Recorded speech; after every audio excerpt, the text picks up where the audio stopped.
Peace and love, my friends. I'm glad you're here this morning. Thanks for listening by recording too. Namaste. Yeah.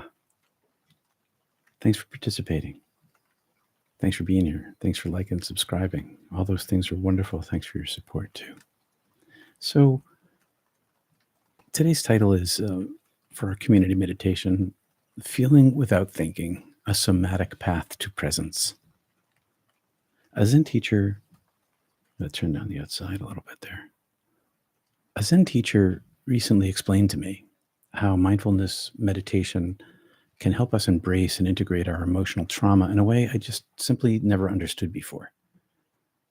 As I begin incorporating this form of mindfulness practice into my own meditation life, I thought you might find it valuable as well. I did, for sure.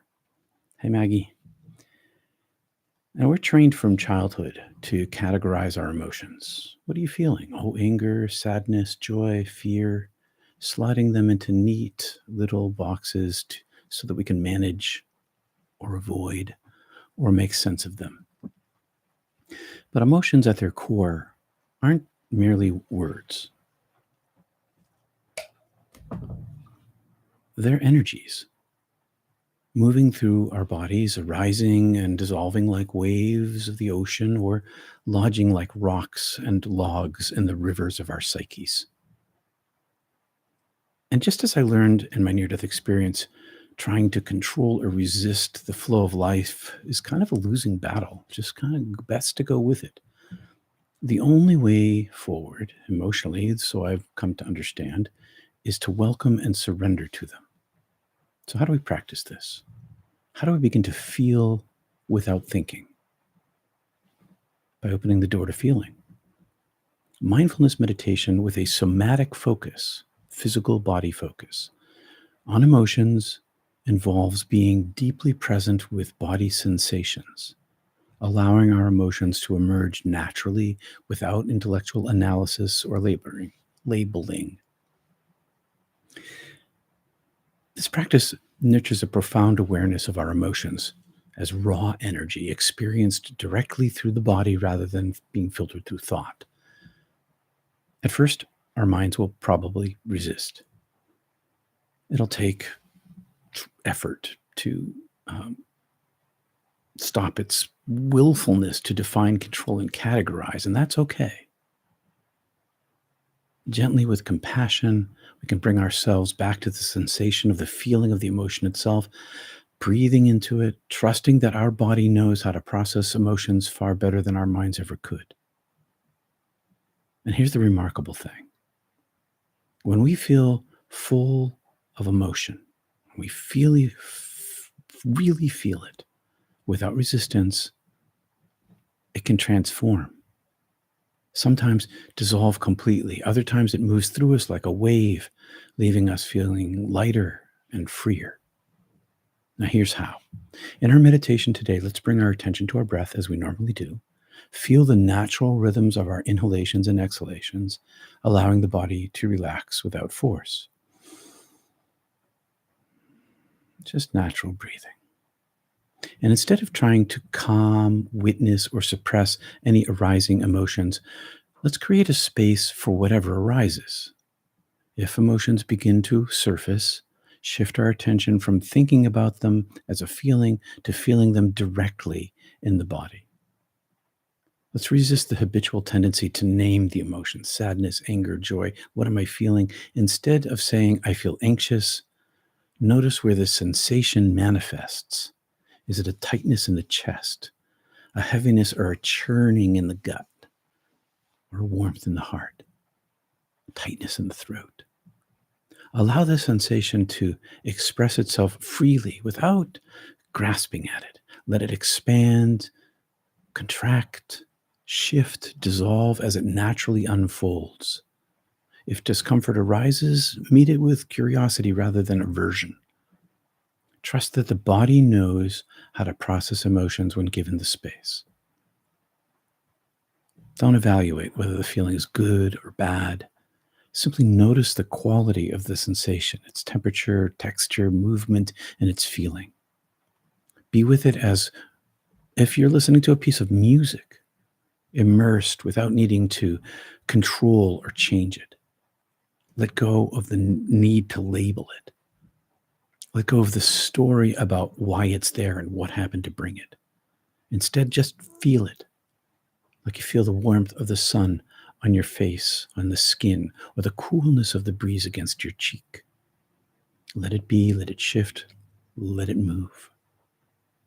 As we remain present, the sensations, with the sensations, we breathe and move our breath gently, just being with the breath and with being the sensation. Feel the movement of the breath as an anchor, a support, a constant support amidst the shifting emotional landscape. And over time, the emotional energy may dissolve, shift, or transform. And when the sensation fades or moves, we can acknowledge this without grasping at it. If the emotions remain, trust that they will unfold in their own time. So, same emotion today, same emotion tomorrow, same emotion yesterday. They'll unfold in their own time. Before closing your practice, return to a sense of stillness. So, bring yourself back into the stillness of the body. Feel your body as whole and grounded and supported by the earth, by your chair, by your feet, and resting in awareness, allowing ourselves simply to be. So, why does this work? Well, we bypass the intellect. This practice moves beyond our thinking about our emotions and to directly experiencing them. Rather than just witnessing them go by, allowing them to express themselves in the way that they do. And it creates a system for somatic release. Emotions they're stored in the body. Fully feeling them without suppressing them allows them to move and integrate naturally, embracing them, facing the trauma. We develop non-judgmental awareness. That's what happens as we do this. We meet our emotions without resistance. It dissolves the struggle that amplifies the suffering. This is true if you have a pain in your arm and your arm is really tense, and instead you relax your arm and the pain dissipates a little bit because it comes back to its localized place instead of the whole arm hurting. The struggle amplifies it. And it creates a deeper connection into the present moment. This method cultivates a raw, immediate presence that brings profound clarity, release. By practicing somatic mindfulness in this way, emotions cease to be problems to solve and become waves of experience. By surrendering to our emotions, not through analysis, but through raw experience, we begin to remember who we really are. We stop resisting life and instead open to it. We step into the flow of the divine from inside us, which is always moving, always breathing us into being, as Dr. Neil Douglas Klotz talks about, and Jesus talks about, and we talk about. Experiencing without overthinking is more than just a mindfulness exercise. It's a mystical journey that liberates us from the emotional barriers while nurturing a connection to eternity with a capital E, all while remaining grounded in the present. Give it a try. Try it for yourself. Open yourself up. Let feelings be feelings. Let the presence be present. And in that stillness, in that surrender, maybe you'll just find a glimpse of the infinite, arising, passing, and transforming in its own rhythm as we embrace our emotions. And that's a new thing for me. I didn't know mindfulness was like that. I was always practicing this mindful practice where I would witness my emotions and let them pass away, which is fine. Witness my thoughts and let them pass away. But in this technique, I let the emotions rise up, and rather than just witnessing them, I feel them in my body, using my body to feel where they're located. If my emotion is located here, this anxiety that is located there, I move into it. I'm beginning to. I can say I move into it. I'm learning to do this too. This is new for me. I thought you might find it valuable. I'm finding it valuable, so I'm letting you know what it is today. Maybe you already practice this, and if you do, throw your 2 cents in. Love to hear about it. You can comment, either here in the chat or in the comments down below. Love to hear your experience with this and how it's helped you or what you've learned from it. Good morning, Anne in Ireland on St. Patrick's Day. It is St. Patrick's Day. Happy St. Patrick's Day to all of the people who celebrate St. Patrick's Day. Good morning, Kristen. Hi, Martha.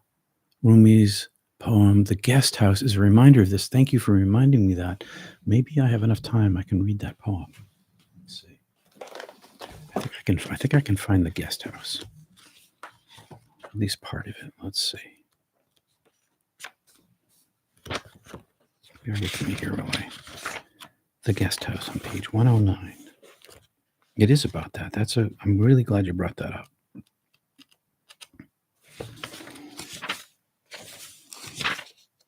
It's a short poem. The Guest House. And this is from this book here. This being human is a guest house.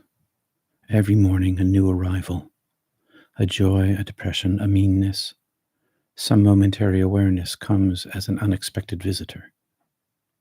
Welcome and entertain them all, even if they're a crowd of sorrows who violently sweep your house empty of its furniture.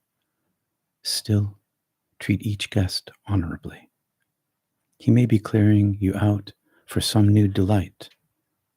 The dark thought, the shame, the malice, meet them at the door laughing and invite them in. Be grateful for whoever comes, because each has been sent as a guide from beyond. Exactly so. Thank you so much for reminding me of that, Martina. Bringing that to the forefront. Hey, Dr. H, I imagine God's source sitting inside my physical body, exuding great healing, calm, light that cannot be contained. Oh, that's a great addition, Dr. H. That's beautiful. Thank you. Did I say hi to you, Maggie? I'm not sure I did. Hi, Maggie. All right, so this is what I'm going to take a drink of water here first. And I'm going to sit back. Oops, that's really loud. Sorry, I should shut the mic off before I do that.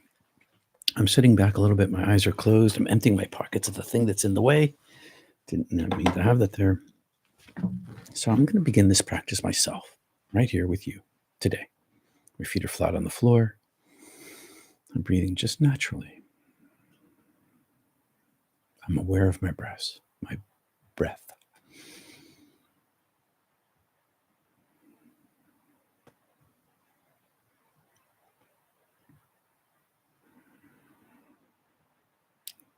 When my emotions arise, I'm going to let them arise. We'll see in 20 minutes or so. I should set an alarm.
Come back to stillness.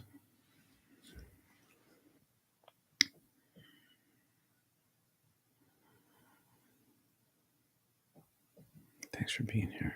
Thanks for practicing with me. Thanks for practicing together. Peace.